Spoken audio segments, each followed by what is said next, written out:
Congolaises et Congolais, très chers compatriotes, permettez-moi avant toute chose de remercier Dieu Tout-Puissant, Maître des temps et des circonstances, de nous avoir gardés en vie et de nous donner la force de poursuivre ces nobles combats pour la souveraineté, la dignité et le bien-être de notre peuple. En ce 30 juin 2024, marquant le 64e anniversaire de l'indépendance de notre nation, je suis partagé entre deux émotions. Une immense joie de m'adresser à vous après un long silence et une profonde tristesse face à la situation sombre et chaotique imposée par ceux qui ont usurpé notre souveraineté et confisqué nos rêves. Mes très chers compatriotes, le 30 juin 1960, Patrice Emery Lumumba déclarait « La République du Congo a été proclamée et notre cher pays est maintenant entre les mains de ses enfants. » Plus loin, il ajoutait « Nous allons veiller à ce que les terres de notre pays profitent véritablement à ses enfants. » Au 30 juin 1960, les 2 345 410 km² du territoire national, y compris Massissi, Rutshuru et Lubero Sud, étaient sous contrôle congolais. Aujourd'hui, le pouvoir de Kinshasa n'a aucun contrôle sur des vastes zones du Nord Kivu, Sud Kivu, Ituri, Otuélé et Bazuélé. Tout semble être fait pour nuire aux Congolais et mettre en péril les équilibres géostratégiques du Congo-Kinshasa. La grave crise sécuritaire qui étrangle notre pays a atteint un niveau tellement inquiétant que nous risquons de ne plus avoir le Congo, notre Congo, dans sa configuration du 30 juin 1960. En effet, cette crise s'enracine chaque jour davantage aux grandes dames de nos populations manifestement abandonnées par ceux qui prétendent diriger le pays. Contrairement à ces déclarations démagogiques, promettant d'attaquer le Rwanda à la moindre escarmouche, M. Tshisekedi fait preuve d'une indifférence coupable, abandonnant la population à son triste sort. Cette irresponsabilité donne des ailes à M. Kagame au point de déclarer avec arrogance « Nous sommes prêts à nous battre si nécessaire avec la RD Congo. Nous n'avons peur de rien. » Je rappelle à M. Kagame que son armée et ses supplétifs du M23 combattent déjà sur notre sol, mais qu'il sache qu'il ne nous vaincra pas. Très chers compatriotes, nous savons tous que notre pays fait l'objet d'un complot de la part de certains membres de la communauté internationale. Cela ne nous surprend pas, car depuis 1960, le projet de balkanisation n'a jamais quitté certains esprits opposés à notre souveraineté nationale et internationale.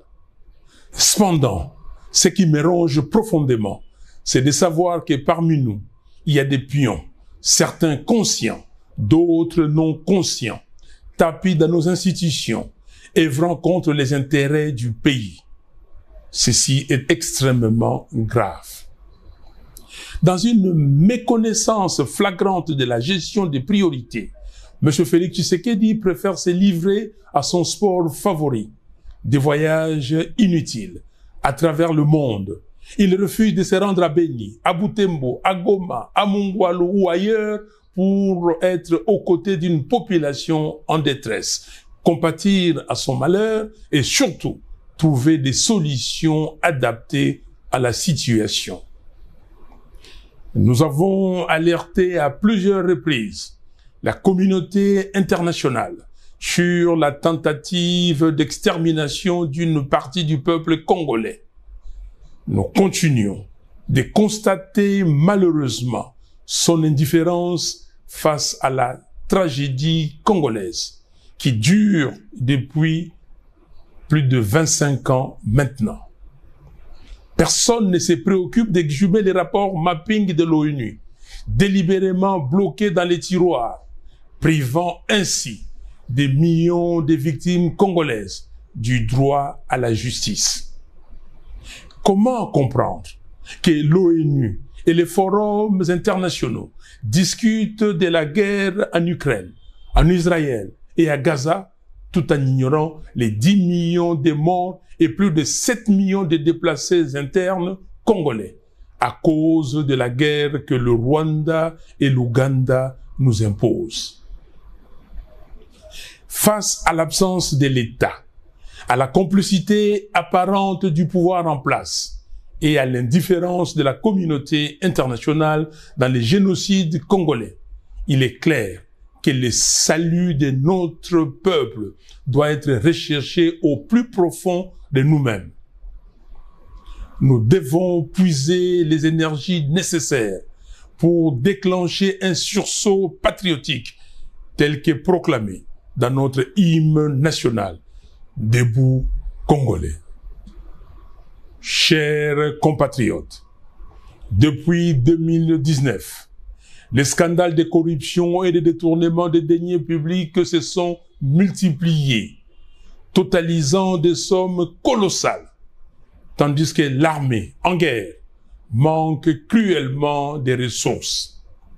Pendant ce temps, le régime de M. Tshisekedi continue de faire de grandes promesses au peuple, mais manque des capacités nécessaires pour relever les défis de la société congolaise.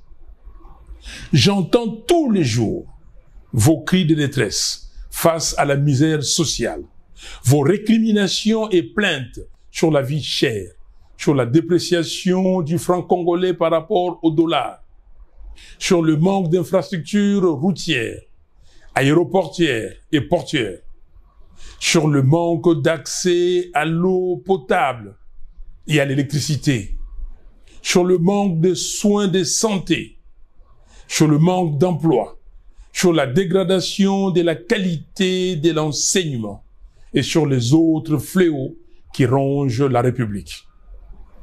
Oui, vous vous plaignez aussi de l'insécurité qui sévit dans toutes les grandes villes du pays, où les Kuluna, la milice UDPS, Force du Progrès, la brigade spéciale d'intervention rapide de l'UDPS règnent en maître.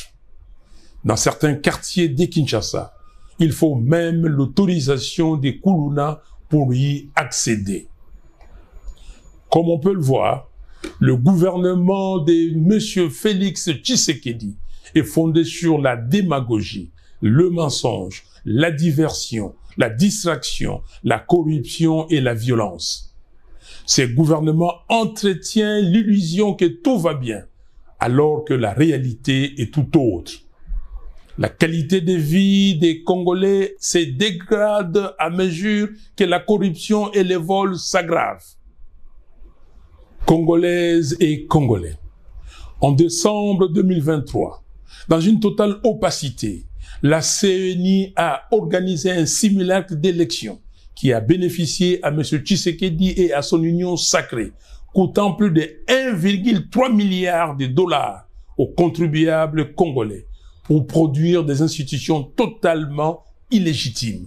Pourtant, aucun audit sur la gestion des fonds publics par la CENI n'a été effectué.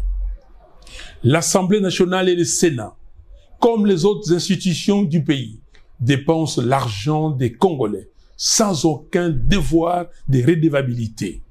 Les deux chambres du Parlement sont des caisses de résonance qui se nourrissent de la cupidité des politiciens de circonstances et des faibles d'esprit. En plus de cette tendance démesurée à l'enrichissement illégal, M. Félix Tshisekedi divise chaque jour davantage les Congolais par un tribalisme primaire jamais vécu jusqu'alors dans notre pays, détruisant ainsi la cohésion nationale. Comble de malheur, Il envisage maintenant de changer la Constitution pour demeurer indéfinitivement au pouvoir. Cela ne passera pas. Il n'y aura pas de changement de Constitution en RDC. Pour qu'il réussisse une telle funeste entreprise, M. Tshisekedi devra marcher sur les cadavres de millions de Congolais qui sortiront dans les rues pour lui barrer la route. Mes très chers compatriotes, il est temps de prendre en charge notre destinée. Il est urgent de stopper ces oppresseurs du peuple. Ne soyons plus dupes des discours vides de sens, des hypocrites qui ont transformé notre pays en une maison de retraite à ciel ouvert. Nous devons restaurer l'intégrité du territoire national, pacifier la nation, instaurer l'état de droit, rechercher la cohésion nationale et garantir une gouvernance intègre. Et pour ce faire, nous avons besoin d'institutions légitimes, un président et un parlement élus démocratiquement, un gouvernement intègre et une justice vertueuse. La transparence électorale doit être indissociable à la question de notre souveraineté nationale. Notre combat est triple: le respect strict de notre Constitution, la défense de notre souveraineté et la recherche permanente du bien-être de notre peuple. Ce combat sera ardu, car ceux qui ont pris le pouvoir par des moyens illégitimes n'accepteront jamais la vérité des urnes. Ce qui s'est passé en 2018 et les simulacres d'élections de décembre 2023 doivent être des leçons pour nous.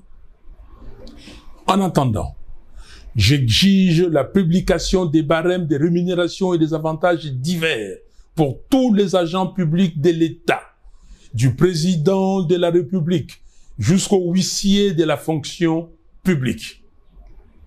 La rubrique Fonds spécial d'intervention doit être supprimée des dotations budgétaires de 2 chambres du Parlement. Je demande que des audits complets du Parlement et de la CENI soient menés au plus vite. Les bureaux de l'Assemblée nationale et du Sénat ne doivent plus gérer les cash. Toutes les opérations doivent passer par la banque. Aussi, tous les membres du bureau de la CENI doivent démissionner et être traduits en justice. Par ailleurs, il est impératif de faire la lumière sur toutes les affaires de corruption et de détournement des deniers publics répertoriés à ce jour. Tous les voleurs de deniers publics, anciens et nouveaux, doivent être traduits devant la justice. Nous devons récupérer l'argent de l'État pour construire des routes, des écoles et des hôpitaux. Congolaises et Congolais, j'ai entendu vos lamentations sur mon silence depuis les simulacres d'élections de décembre 2023 et je vous remercie de toujours compter sur moi. Sachez que je ne peux pas vous abandonner et je ne relâcherai pas les combats. Plus que jamais, je suis déterminé à le poursuivre avec vous pour bâtir un Congo libre, fort, digne et prospère. Très chers compatriotes, écoutez-moi. La liberté, la justice, la souveraineté et le bien-être ne se donnent pas. Ils s'arrachent. Comme les autres peuples africains, refusons d'accompagner des politiciens véreux qui ne cherchent qu'à s'enrichir. Notre salut est entre nos mains. Lèvons-nous comme un seul homme et barrons la route aux fossoyeurs du Congo. Il n'y aura pas de changement de constitution dans notre pays, ni de présidence à vie.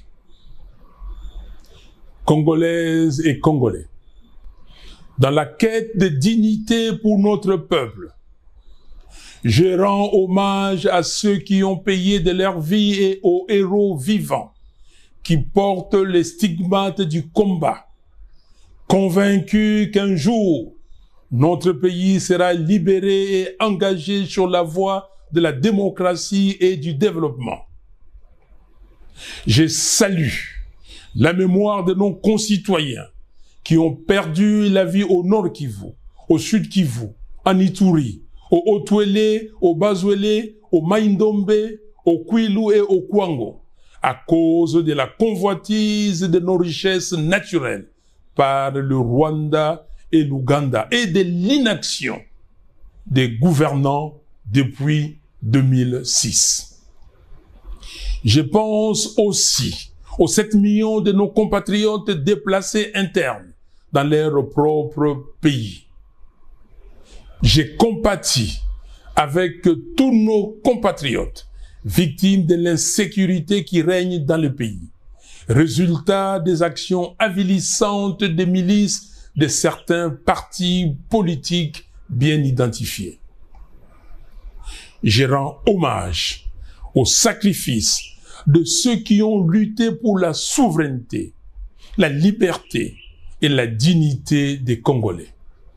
Je pense notamment à Kipa Vita, Simon Kimbangu, Patrice Lumumba, Joseph Kasavubu, Etienne Tshisekedi, Joseph Malula et Laurent Mosengo qui nous inspirent. En ce 30 juin 2024, j'ai une pensée pour nos frères et sœurs victimes de l'intolérance politique, injustement emprisonnés, comme Jamar Kabound, Mike Mukebai, Gloria Senga, Robert Bunda et d'autres prisonniers. À ces vaillants combattants de la liberté, j'adresse mon soutien et mes encouragements. Tenez bon, les Congolais ne vous ont pas oublié. Votre place est aux côtés de vos familles et du peuple congolais. En ce moment crucial où l'intensification de la lutte est essentielle pour nous affranchir des chaînes de la dictature. Très chers compatriotes, en toute responsabilité, je demande à M. Félix Tshisekedi s'il a l'amour pour les Congolais et les Congos de se raviser et d'intérioriser les slogans d'Etienne Tshisekedi, le peuple d'abord. Le pays a besoin de la cohésion nationale. Nous devons nous réunir avec toutes les parties prenantes sous l'égide de nos pères spirituels afin de trouver des solutions adéquates pour défendre notre pays contre les agressions extérieures et également garantir des élections transparentes, impartiales et apaisées qui permettront au pays d'avoir des dirigeants légitimes. Il ne s'agit pas de partager le pouvoir, mais de sauver le pays de la balkanisation, de mettre fin aux crises politiques récurrentes et d'assurer le bien-être de notre peuple qui souffre. Au regard des défis géopolitiques et géostratégiques actuels du monde, nous devons donner au Congo-Kinshasa la place qui lui revient dans le concert des nations. C'est notre responsabilité collective. Vive la RDC et son vaillant peuple. Que Dieu vous bénisse. Je vous remercie.